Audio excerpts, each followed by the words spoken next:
നിലമ്പൂരിൽ UDF-നെ തോൽപ്പിക്കാൻ തുടക്കം മുതൽ തന്നെ CPM BJP ധാരണയുണ്ട്.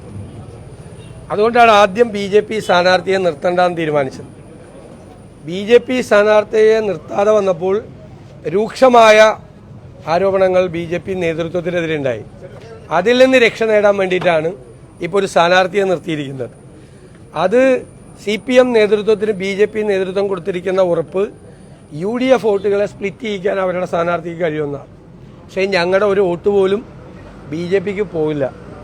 ഞങ്ങൾ പൊളിറ്റിക്കലായിട്ടാണ്, രാഷ്ട്രീയമായിട്ടാണ് ഈ തെരഞ്ഞെടുപ്പിനെ ഞങ്ങൾ നേരിടുന്നത്. ഞങ്ങൾ ഇതിനു മുമ്പ് നടന്ന ഒരു ഉപതെരഞ്ഞെടുപ്പുകളിലും ഇല്ലാത്ത തരത്തിൽ സംഘടനാപരമായി UDF അതിശക്തമാണ്. സാധാരണഗതിയിൽ ഞങ്ങൾ ഈ തെരഞ്ഞെടുപ്പ് പ്രഖ്യാപിച്ച് ഒരു 8-10 ദിവസത്തിലാകാണ് അത് ഓർഡറിലാകാറുള്ളത്. ഇത് തെരഞ്ഞെടുപ്പ് പ്രഖ്യാപിക്കുമ്പോൾ തന്നെ ഓർഡറിലാണ്.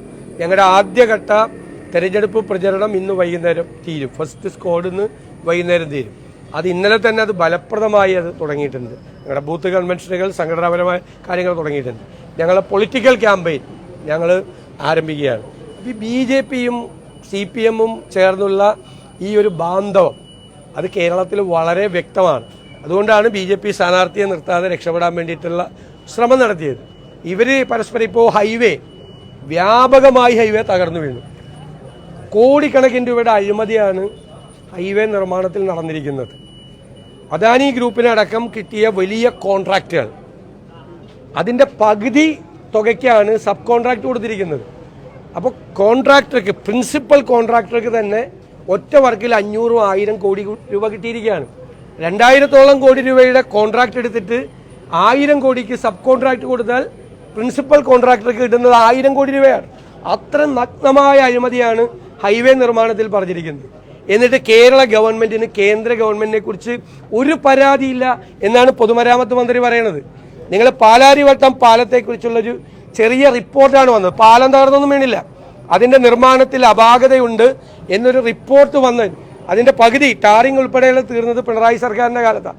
എന്നിട്ട് പോലും അന്നത്തെ മന്ത്രിയായിരുന്ന VK ഇബ്രാഹിം കുഞ്ഞിനെതിരായിട്ട് വിജിലൻസ് കേസെടുത്ത് മന്ത്രിയെ പ്രതിയാക്കിയ ഈ പിണറായി സർക്കാർ ഈ സംസ്ഥാനത്ത് 150ഓളം സ്ഥലത്ത് ഈ വിള്ളൽ വീഴുകയും ഹൈവേ തകർന്നു വീഴുകയും ചെയ്തിട്ട് ഒരു കേസുമില്ല, ഒരു പരാതിയില്ല.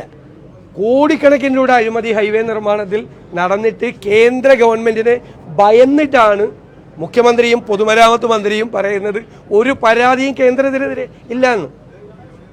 പഞ്ചവടി പാലമാണ് പാലാരിവട്ടം പാലം എന്ന് പ്രചരിപ്പിച്ച് രാഷ്ട്രീയ പ്രചരണം നടത്തിയ CPM എവിടെ പോയി?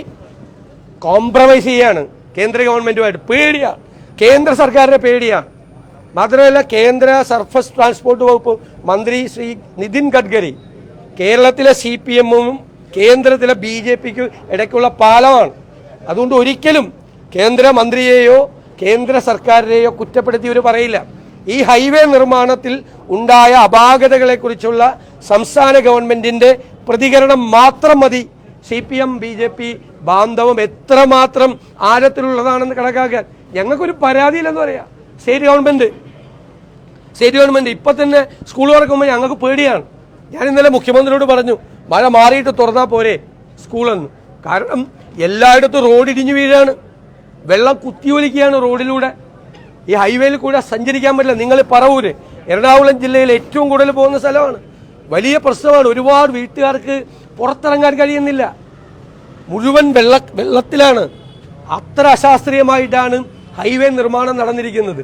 ഈ ഹൈവേ നിർമ്മാണത്തിന്റെ മുഴുവൻ ക്രെഡിറ്റും എടുക്കാൻ വേണ്ടി നടന്നിരുന്ന ഈ സംസ്ഥാന ഗവൺമെന്റ് ഇപ്പം മിണ്ടാട്ടമില്ല.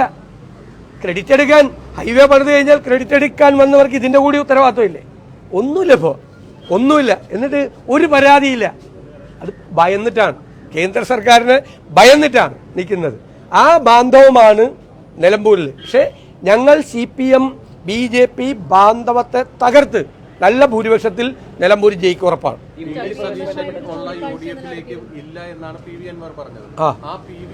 ഇന്നലെ രാത്രി ആരും അറിയാത്തൊരു സമയത്ത് താങ്കളുടെ നിയമസഭാ കക്ഷിയിൽപ്പെട്ട ഒരു MLA പോയി കാണുകയാണ്, രാഹുൽ മാങ്കൂട്ടത്തിൽ. UDF നേതൃത്വത്തിന്റെയോ കോൺഗ്രസ് നേതൃത്വത്തിന്റെയോ അറിവോടുകൂടിയല്ല രാഹുൽ മാങ്കൂട്ടം സന്ദർശിച്ചിട്ടുള്ളത്. കാരണം UDFന്റെ തീരുമാനം ഇനിയൊരു ചർച്ചയും അദ്ദേഹമായിട്ട് ഇല്ല എന്നാണ്. കാരണം ഞങ്ങൾ യോഗം ചേർന്ന് ഞങ്ങളുടെ തീരുമാനം ഔദ്യോഗികമായി UDF കൺവീനർ അദ്ദേഹത്തെ അറിയിച്ചു. ഞങ്ങളുടെ സ്ഥാനാർത്ഥിയെ പിന്തുണച്ചാൽ ആലോചിക്കാമെന്ന് പറഞ്ഞു.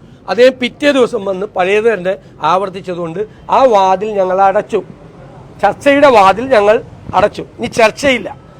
ഇനി ആരെങ്കിലും ഞങ്ങൾ ആരെയും ചുമതലപ്പെടുത്തിയിട്ടില്ല. മാത്രമല്ല ജൂനിയർ ആയിട്ടുള്ള ഒരു MLA ആണോ ചുമതലപ്പെടുന്നത്? അദ്ദേഹം തന്നെ പോയതാണ്. അദ്ദേഹം പോയത് തെറ്റാണ് എന്നാണ് എൻ്റെ അഭിപ്രായം. പോകാൻ പാടില്ലായിരുന്നു. വിശദീകരണം ചോദിക്കേണ്ടത് ഞാനല്ല. പോകാൻ പാടില്ല. UDF നേതൃത്വം ഒരു തീരുമാനമെടുത്ത് ചർച്ചയുടെ വാതിലടച്ചപ്പോൾ അദ്ദേഹം പോയത് തെറ്റായിരുന്നു. ഞാൻ വിശദീകരണമൊന്നും ചോദിക്കില്ല. വ്യക്തിപരമായി എനിക്ക് എൻ്റെ സ്വന്തം അനിയനെ പോലെയാണ്. ഞാൻ അവനെ ശാസിക്കും നേരിട്ട്. മറ്റേ സംഘടനാപരമായിട്ടല്ല. അവനോട് നീ അങ്ങനെ ചെയ്യാൻ പാടില്ലായിരുന്നു എന്ന് ഞാൻ രാവിലെ തന്നെ പറഞ്ഞു. അത് അയാൾ തന്നെ പോയി ഞാൻ എന്ത് ചെയ്യാൻ പറ്റും? അതിൽ നമുക്കൊന്നും ഉത്തരവാദിത്തം ഏറ്റെടുക്കാൻ പറ്റില്ല. ഞങ്ങൾ അറിഞ്ഞുകൊണ്ടല്ല, ഞങ്ങൾ closed. That door is closed.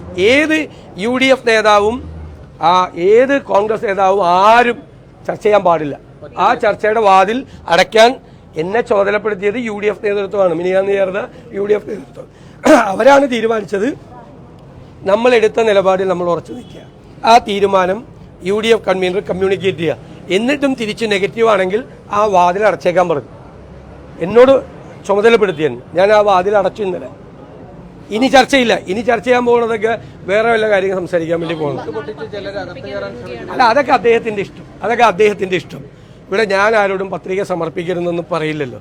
അതൊക്കെ ഓരോരുത്തരുടെ ഇഷ്ടം. ഓരോ വ്യക്തിക്കും നിങ്ങൾക്ക് വേണമെങ്കിലും പോയി പത്രിക സമർപ്പിക്കുക. ആർക്ക് വേണമെങ്കിലും പത്രിക സമർപ്പിക്കുക. അതിലൊന്നും ഞങ്ങൾക്ക് പരാതി. നിലമ്പൂരിൽ മത്സരം CPM-ഉം LDF-ഉം UDF-ഉം തമ്മിലാണ് മത്സരം. ഞങ്ങൾ നേരിട്ട് പൊളിറ്റിക്കൽ കോൺടസ്റ്റാണ്. ഞങ്ങൾ ഈ ഗവൺമെന്റിന്റെ 9 വർഷത്തെ പ്രവർത്തനങ്ങളെ ഞങ്ങൾ അവിടെ വിചാരണ ചെയ്യും. ജനങ്ങൾ പൊറുതിമുട്ടിയിരിക്കുകയാണ്. വെറുത്തിരിക്കുന്ന ഗവൺമെന്റാണ്. റിസൾട്ട് വരുമ്പോൾ കാണാം. അതാണ് ഞങ്ങൾ പറയാൻ പോകുന്നത്. അതാണ്. പിന്നെ ഇവരും BJPയും തമ്മിലുള്ള ഈ ഏർപ്പാട്. ഇവരും BJPയും തമ്മിൽ പരസ്പരം ചൊറിഞ്ഞുകൊണ്ട് ഇപ്പൊ കഴിഞ്ഞ പ്രാവശ്യത്തെ പൂരം കലക്കിയതൊക്കെ ഇപ്പൊ പോയി. ഇപ്പൊ അങ്ങോട്ടും ഇങ്ങോട്ടും അഭിനന്ദിച്ചുകൊണ്ടിരിക്കുകയാണ്. നിങ്ങൾ ശ്രദ്ധിച്ചോ? കഴിഞ്ഞ പ്രാവശ്യം സുരേഷ് ഗോപിയെ ജയിപ്പിക്കാൻ വേണ്ടി പൂരം കലക്കിയ ആളുകൾ, ആ പൂരം കലക്കിയതിനെ കുറിച്ച് ഒരു അന്വേഷണം ഇല്ല. എന്നിട്ട് പൂരം കലക്കാൻ വേണ്ടിയിട്ട് കലക്കാൻ വന്ന ആളുകളും കലക്കാൻ വേണ്ടി സപ്പോർട്ട് ചെയ്ത് കൊടുത്തവരും ഇപ്പോൾ അങ്ങോട്ടും ഇങ്ങോട്ടും അഭിനന്ദിച്ചുകൊണ്ടിരിക്കുകയാണ്. ഈ കേരളത്തെയാണ് ഇവർ കബളിപ്പിക്കുന്നത്. കഴിഞ്ഞ പ്രാവശ്യം പൂരം കലക്കിയത് അതിൻ്റെ ഒരു പൊളിറ്റിക്കലായിട്ടുള്ള ഇമ്പാക്ട്, സോഷ്യൽ ഇമ്പാക്ട് അവിടെ ഉണ്ടാവും. അത് BJPക്ക് അനുകൂലമാവും. അത് അറിഞ്ഞുകൊണ്ട് BJPയും CPM-ഉം അറിഞ്ഞുകൊണ്ട് പോലീസ് ഉദ്യോഗസ്ഥന്മാരെ പറഞ്ഞു വിട്ട് അലമ്പാക്കിയതാണ്. ഇപ്പൊ എല്ലാവർക്കും വ്യക്തമായില്ല. ഈ വർഷം ഇപ്പൊ എന്തായി? ഇലക്ഷൻ കഴിഞ്ഞ്. ഈ വർഷം അപ്പൊ ഇലക്ഷൻ ഇല്ല തൃശ്ശൂര്. അതുകൊണ്ട് ഇപ്പൊ ഭയങ്കര ബന്ധം, ഭയങ്കര സ്നേഹം. അതിനേക്കാൾ ഉഷാറായിട്ടുള്ള തെരഞ്ഞെടുപ്പ് ചിത്രമാണ്. കാരണം സംഘടനാപരമായി ഞങ്ങളുടെ ശക്തി, ഞങ്ങൾക്ക് തൃക്കാക്കരയേക്കാൾ പുതുപ്പള്ളിയേക്കാൾ ഞങ്ങൾക്ക് പാലക്കാടിനേക്കാൾ സംഘടനാപരമായ ശക്തി അവിടെ ഉണ്ട്. ഞാൻ ഈ ഇലക്ഷനിലൊക്കെ സിറ്റിംഗ് സീറ്റ് അല്ലായിരുന്നു. അത് പല കാരണങ്ങളുടെ പുറത്താണ് കഴിഞ്ഞ പ്രാവശ്യം പോയത്. അത് LDF ട്രെൻഡിലാണ്. എന്നിട്ട് എത്രയും ജയിച്ചത്? 2700 വോട്ടിനെ ജയിച്ചത്. ആദ്യം ജയിച്ച വോട്ടിനേക്കാൾ 10,000-ഓളം വോട്ട് കുറവ് വോട്ടിനാണ് കഴിഞ്ഞ പ്രാവശ്യം ജയിച്ചത്. ഭയങ്കരമായ ട്രെൻഡ് കേരളത്തിൽ ഉണ്ടായിരുന്ന സമയത്ത് പോലും 2700 വോട്ടിനും മാത്രമാണ് അവിടെ കഴിഞ്ഞ പ്രാവശ്യം ജയിച്ചത്. അതെല്ലാം മാറി. സംഘടനാപരമായി ഞങ്ങൾ പാലക്കാടിനേക്കാൾ അതിശക്തമാണ്. ഞാനുള്ള ഈ ഇലക്ഷൻ്റെ ഈ മുന്നൊരുക്കങ്ങൾ നടത്താൻ ഇത് കൊടുത്തത്.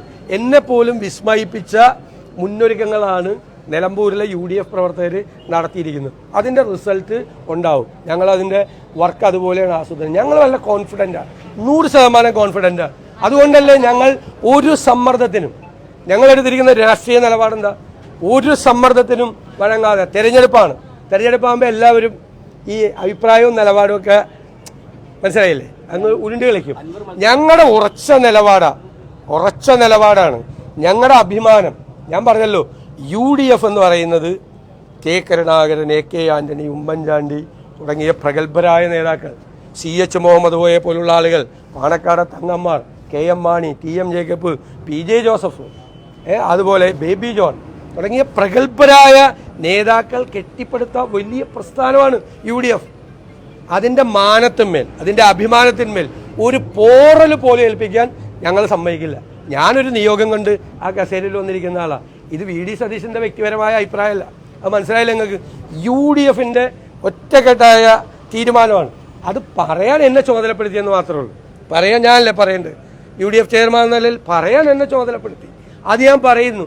അതിൻ്റെ പേരിൽ ഏത് കല്ലേറ് വന്നാലും അതെല്ലാം ഏറ്റുവാങ്ങാൻ എനിക്ക് തയ്യാറാണ്. അതിനൊന്നും എനിക്ക് മറുപടിയില്ല. എന്നെക്കുറിച്ച് പറഞ്ഞ കാര്യങ്ങൾക്കൊന്നും എനിക്കൊരു മറുപടി. ഞങ്ങൾ പൊളിറ്റിക്കലാണ്.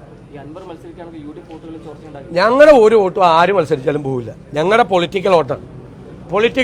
രാഷ്ട്രീയമായി ഈ ഗവൺമെന്റിനെ താഴെ ഇറക്കാൻ വേണ്ടിയിട്ടുള്ള 2026 അന്തിമമായ പോരാട്ടത്തിന് ഞങ്ങളുടെ പ്രവർത്തകർ തയ്യാറെടുക്കുമ്പോൾ, ഞങ്ങളുടെ അനുഭാവികൾ തയ്യാറെടുക്കുമ്പോൾ ഞങ്ങളുടെ ഓരോ വോട്ട് പോലും ഒരാൾക്കും പോവില്ല. അത് UDF സ്ഥാനാർത്ഥി ആര്യാടെ ഷൗക്കത്തിന് കിട്ടും. ഇതൊക്കെ ഈ ചെറുപ്പക്കാരായ ആളുകൾ അവർ സോഷ്യൽ മീഡിയയിൽ കൂടി അങ്ങോട്ടും ഇങ്ങോട്ടും പറയണമെങ്കിൽ എന്നോട് നിങ്ങൾ ചോദിക്കുന്നത് അതിനൊക്കെ മറുപടി പറയേണ്ട ആളാണ് ഞാൻ.